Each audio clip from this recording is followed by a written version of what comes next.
આપણે ફરીવાર સામાજિક વિજ્ઞાન જે વિષય છે વિષયમાં 10મો જે પાઠ છે એ ચાલી રહ્યો છે જેનું નામ છે ભારત કૃષિ અને તેનો જે છઠ્ઠો જે તાસ છે એના વિશે આજે આપણે અભ્યાસ કરશું। તાસ 5 માં આપણે બે જે ધાન્ય જે પાકો છે એનો આપણે પરિચય મેળવ્યો હતો। તેમાં આપણે ડાંગર અને ઘઉં આ બે જે આપણા ધાન્ય પાકો છે એનો આપણે પરિચય મેળવ્યો। આજે આપણે એ સિવાયના જે કાંઈ ધાન્ય પાકો છે એનો આપણે અભ્યાસ કરીશું। તો એમાં આપણે આજે વાત કરીએ તો ડાંગર ની આપણે વાત કરી, ઘઉંની વાત કરી અને હવે જે કે જુવાર છે એ જુવારના પાકની આપણે વાત કરીશું। જુવાર તો જુવાર, બાજરી, મકાઈ અને જવ ભારતમાં ઉગાડવામાં આવતા જે મુખ્ય જે જાડા ધાન્યો છે કે કહેવાય તો કે જુવાર, ત્યાર પછી બાજરી, મકાઈ અને જવ। બરાબર, જવ આ ભારતની અંદર ઉગાડવામાં આવતા જે જાડા ધાન્યો છે। તો હવે આપણે આ જે કાંઈ ધાન્ય જે પાકો છે એની આપણે સૌથી પહેલા આપણે જુવારની વાત કરીએ તો ડાંગર અને ઘઉં પછી જુવાર એ ભારતમાં સૌથી વધુ ઉત્પન્ન થતું એક ધાન્ય છે। તો આપણે વાત કરીએ કે ડાંગર અને ઘઉં પછી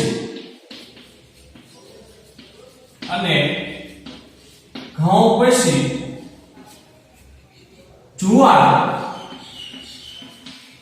એ ભારતમાં સૌથી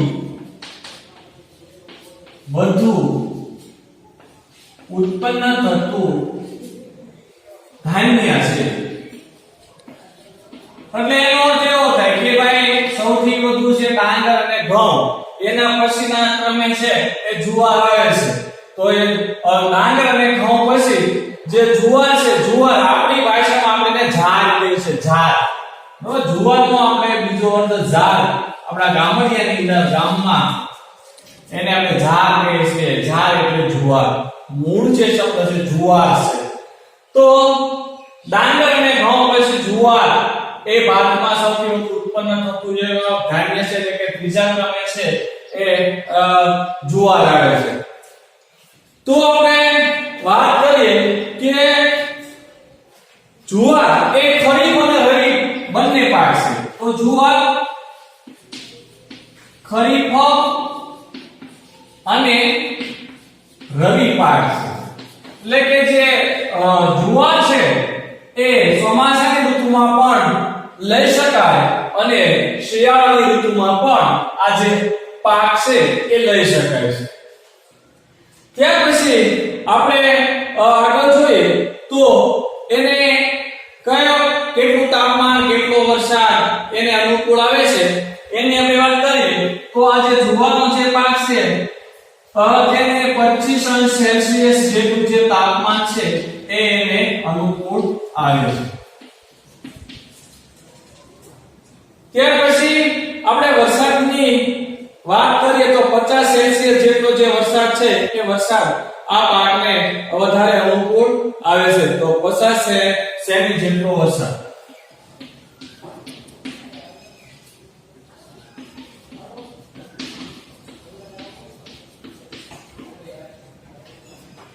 આપણે જે જમીન છે કાળી અને જે ગોરાડુ જમીન અનુકૂળ ગણાય।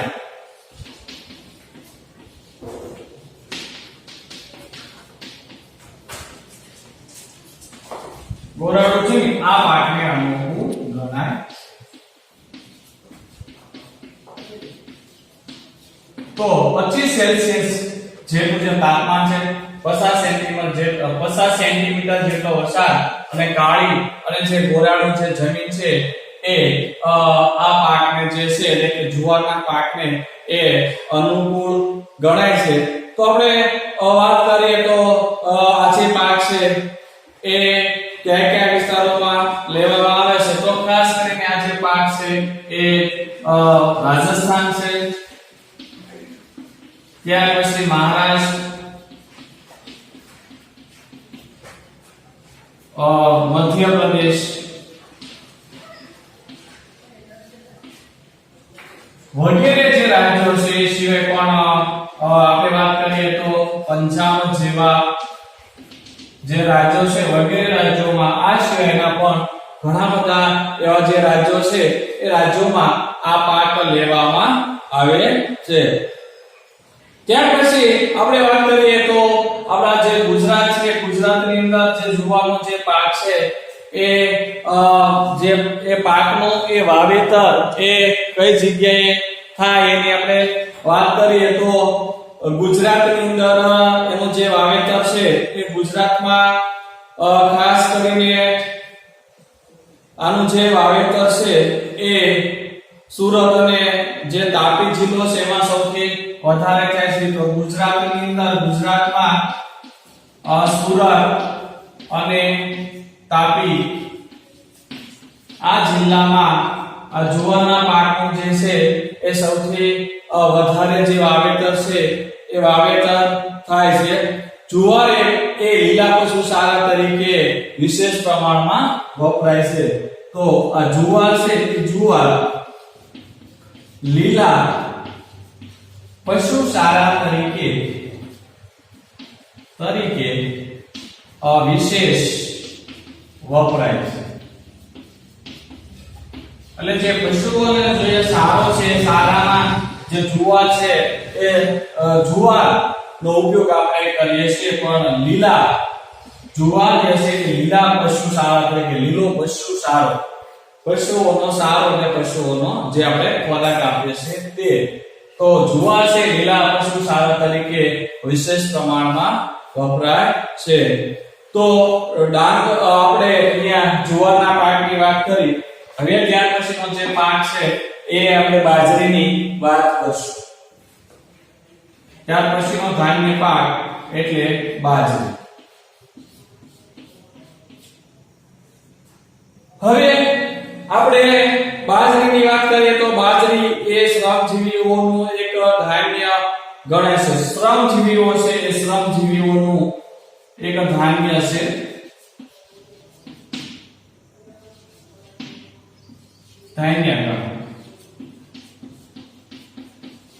તો બાજરી છે એ બાજરી જે શ્રમજીવીઓ છે એ શ્રમજીવીઓનું ધાન્ય ગણાય છે.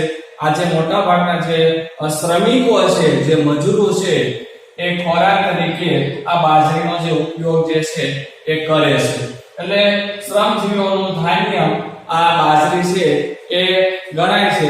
હવે જે બાજરી છે એની આપણે વાત કરીએ તો 25 થી એને 30 સેલ્સિયસ જેટલું તાપમાન એને અનુકૂળ આવે છે. 25 સેલ્સિયસ થી લઈને 30 સેલ્સિયસ જેટલું જે તાપમાન છે એ તાપમાન આ પાકને અનુકૂળ આવે છે. ત્યાર પછી આપણે વાત કરીએ તો વરસાદની વાત કરીએ તો જે વરસાદ છે 40 સેન્ટીમીટર થી લઈને 50 સેમી એટલે કે સેન્ટીમીટર જેટલો જે વરસાદ છે એ વરસાદ આ પાકને એ વધારે અનુકૂળ આવે છે. આટલો વરસાદ 40 સેન્ટીમીટર થી 50 સેન્ટીમીટર જેટલો વરસાદ. તાપમાનની વાત કરીએ તો 25 સેલ્સિયસ થી લઈને 30 સેલ્સિયસ સુધીનું જે તાપમાન છે એ તાપમાન આ પાકને સૌથી વધારે અનુકૂળ આવે છે. વરસાદ જે છે આટલો વરસાદ એને અનુકૂળ આવે છે. પછી જે હલકી રેતાળ જમીન અને જમીનમાં એ સારી રીતે ઉગે છે. તો રેતાળ જે જમીન છે, રેતાળ જમીનમાં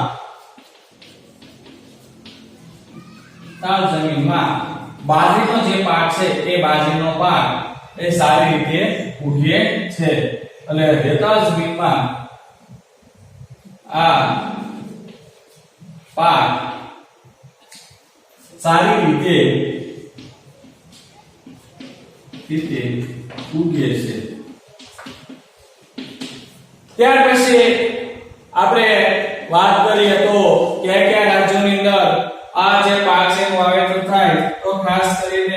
સૌથી વધારે છે બાજરી છે એ રાજસ્થાન છે, ત્યાર પછી ઉત્તર પ્રદેશ, પછી ગુજરાતની અંદર પણ બાજરીનું જે ઉત્પાદન થાય છે, અને મહારાષ્ટ્ર વગેરે જે રાજ્યો છે વગેરે રાજ્યોમાં બાજરીનું વિશેષ ઉત્પાદન થાય છે. અને ગુજરાતની વાત કરીએ તો ગુજરાત જે છે ગુજરાત રાજ્યનો બનાસકાંઠા જિલ્લો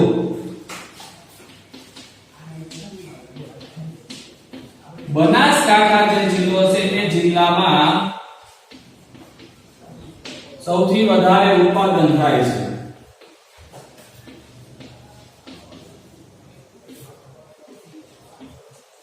બાજરીનું ઉત્પાદન થાય છે. યાદ રાખજો કે ગુજરાતના કયા જિલ્લામાં સૌથી વધારે બાજરીનું ઉત્પાદન થાય. તો એની તરફ છે બનાસકાંઠા. બનાસકાંઠા જે જિલ્લો છે બનાસકાંઠા જિલ્લાની અંદર સૌથી વધારે બાજરીનું ઉત્પાદન થાય. તો જુવાર છે તો એ જુવાર નું ઉત્પાદન ગુજરાતના કયા જિલ્લામાં સૌથી વધારે થાય તો કે સુરત અને તાપી જિલ્લાની અંદર સૌથી વધારે છે એ ઉત્પાદન થાય છે.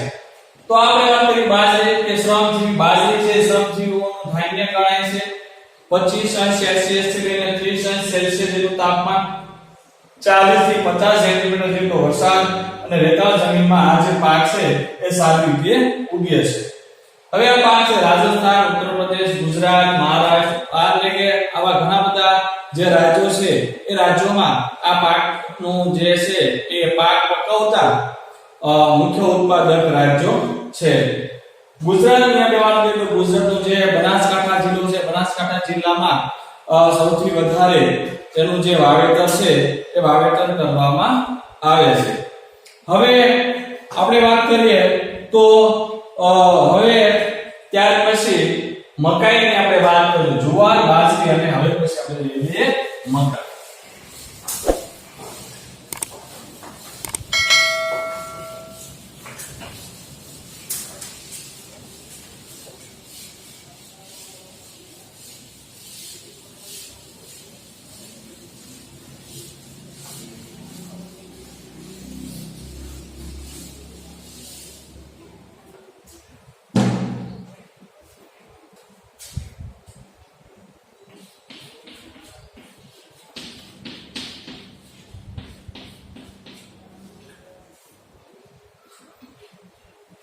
મકાઈ તો મકાઈ એ પણ ખરીફ પાક તો છે જ અને રવિ પાક પણ એ છે જ. બરાબર. તો આપણે વાત કરીએ આ જે મકાઈ છે એ મકાઈ એક ખરીફ પાક પણ છે. ખરીફ પાક એટલે કે ચોમાસાની ઋતુમાં આવતો જે પાક છે એને આપણે ખરીફ પાક કહેશું. વિશ્વમાં મકાઈનું સૌથી વધુ જે વાવેતર જે છે એ સૌથી વધારે એ વાવેતર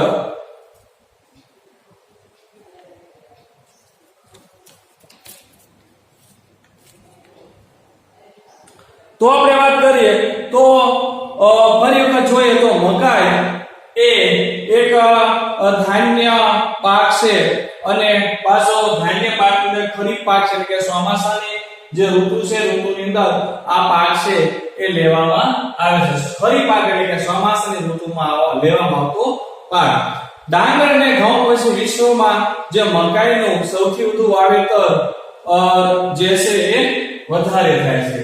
તો ડાંગર છે, ત્યાર પછી ઘઉં અને એ પછી જે મકાઈ છે એ મકાઈનું જે વાવેતર છે એ સૌથી વધારે થાય છે. હવે આ મકાઈનો જે પાક છે એ પાક માટે ખાસ કરીને કેવી જમીન અને કેટલું તાપમાન જે હોવું જરૂરી છે ને આપણે વાત કરીએ તો ડુંગરાળ વિસ્તારોમાં એ વધુ થાય છે. તો મકાઈ છે એ જે ડુંગરાળ જે વિસ્તારો છે એ વિસ્તારોમાં સૌથી વધારે થાય છે.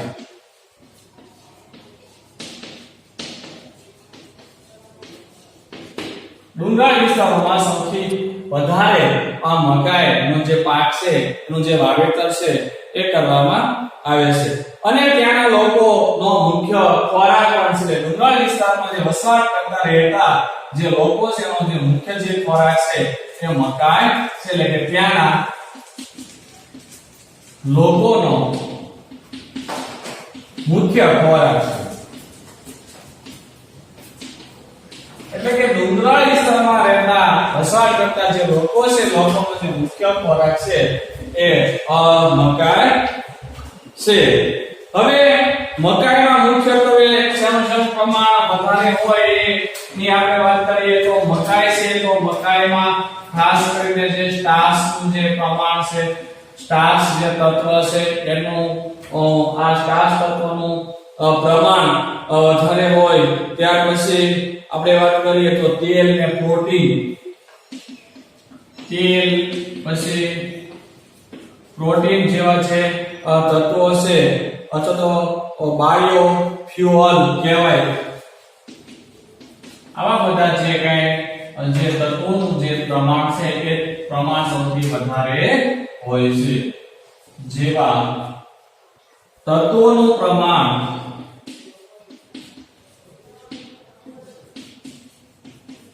વિશેષ હોય છે.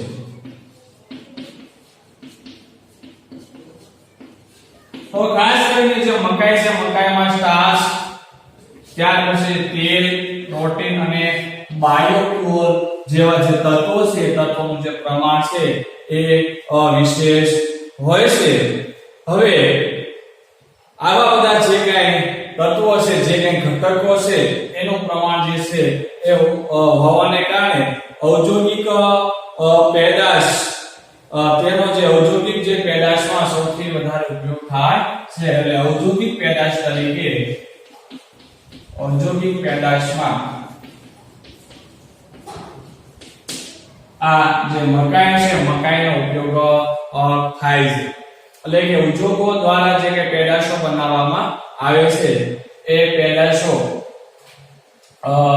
સૌથી વધારે ઉપયોગમાં લેવામાં આવે છે. આપ સૌ જાણો છો કે જે ધાણી જે બનાવવામાં આવે છે ધાણી, તો એ ધાણી છે એ મકાઈમાંથી પણ બનાવવામાં આવે છે. તો ધાણી બનાવવા માટેના એવા ઘણા બધા જે ઉદ્યોગો છે એ ઉદ્યોગો આપણા દેશની અંદર ચાલતા હશે.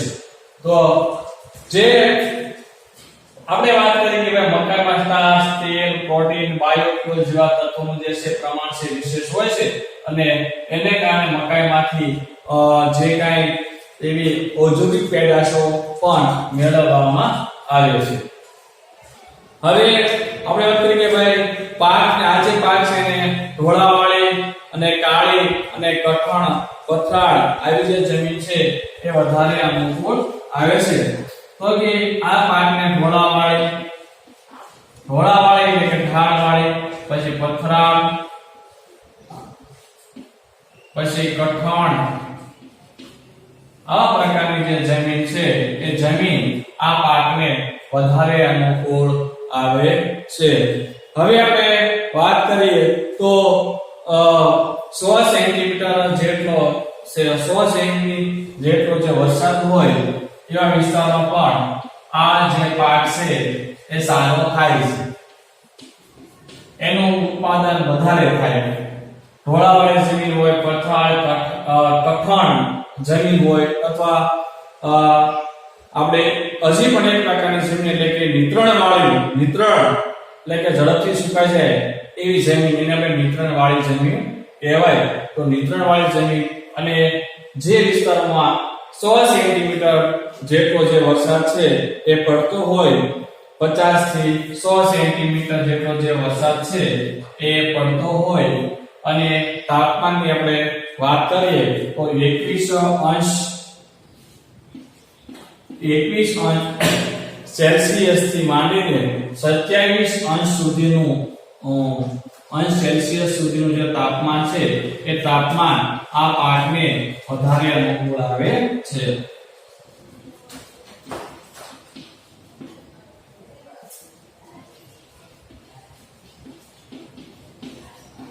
આ પાકને અનુકૂળ છે. હવે આપણે વાત કરીએ તો પશુ આહાર.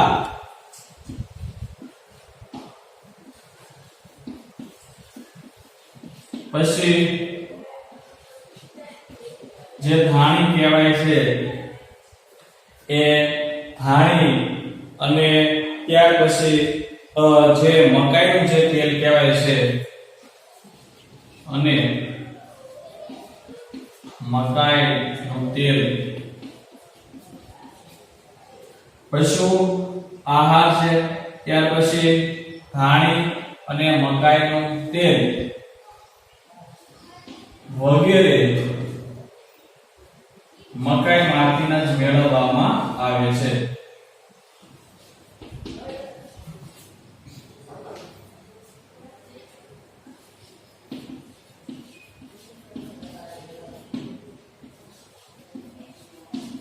એટલે ધાણી જે છે એ પણ મકાઈમાંથી મેળવવામાં આવે છે. મકાઈનું જે તેલ છે એ તેલ પણ આપણે આમાંથી આપણે મેળવીએ છીએ. ત્યાર પછી આપણે વાત કરીએ આ જે પાક છે એ કયા કયા રાજ્યોની અંદર થાય છે, તો ખાસ કરીને આ પાક પણ રાજસ્થાનની અંદર થાય, પછી ગુજરાત છે, પછી પંજાબ, ત્યાર પછી હિમાચલ પ્રદેશ,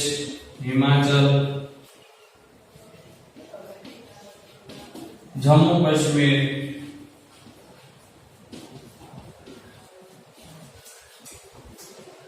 તમિલનાડુ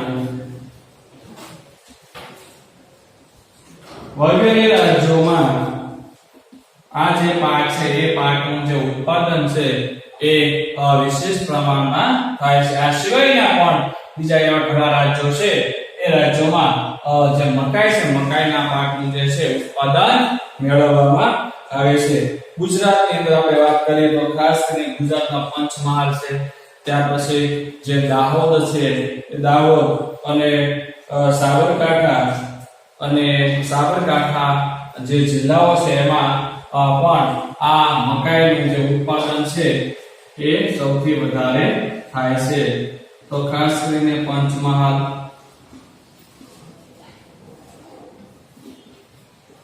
ત્યાર પછી દાહોદ, પછી આણંદ,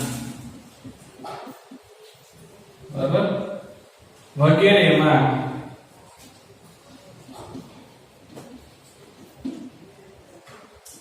મકાઈનું જે ઉત્પાદન છે, મકાઈનું ઉત્પાદન થાય છે. હવે આપણે આને જે છે એ આપણે વિસ્તૃત સમજી લઈએ તો મકાઈ છે ખરીફ પાક છે. ડુંગરાળ વિસ્તારોમાં સૌથી આ જે મકાઈનો જે પાક છે વધારે થાય છે, અને ત્યાં વસવાટ કરતા ડુંગરાળ વિસ્તારોમાં વસવાટ કરતા જે લોકો છે, લોકોનો એ મુખ્ય ખોરાક છે. મકાઈમાં સ્ટાર્ચ, તેલ, પ્રોટીન અને બાયોફ્યુઅલ જેવા જે તત્વો છે, જે ઘટકો છે એ ઘટકોનું પ્રમાણ વિશેષ પ્રમાણમાં હોય છે. અને ઔદ્યોગિક પેદાશમાં પણ મકાઈ છે ઉપયોગી છે. ખાસ કરીને આપણે પાકને અનુકૂળ એવી જમીનની વાત કરીએ તો ઢોળાવાળી, પથરા, કઠણ અને નિતારણવાળી જે જમીન છે, જમીન 50 સેલ્સિયસ થી માંડીને 100 સેન્ટીમીટર 50 સેમી લઈને 100 સેમી જેટલો વરસાદ અને 21 સેલ્સિયસ થી 27 સેલ્સિયસ સુધીનું જે તાપમાન છે એ તાપમાન આ પાકને વધારે અનુકૂળ આવે છે. હવે પશુ આહાર એટલે ધાણી અને મકાઈનું જે તેલ છે એ વગેરે મકાઈમાંથી જ મેળવવામાં આવે છે. હવે ભારતની અંદર વાત કરીએ તો ભારતમાં રાજસ્થાન, ગુજરાત, પંજાબ, હિમાચલ પ્રદેશ, જમ્મુ કાશ્મીર, તમિલનાડુ વગેરે રાજ્યોમાં આ મકાઈનું જે ઉત્પાદન છે એ સૌથી વધારે થાય છે.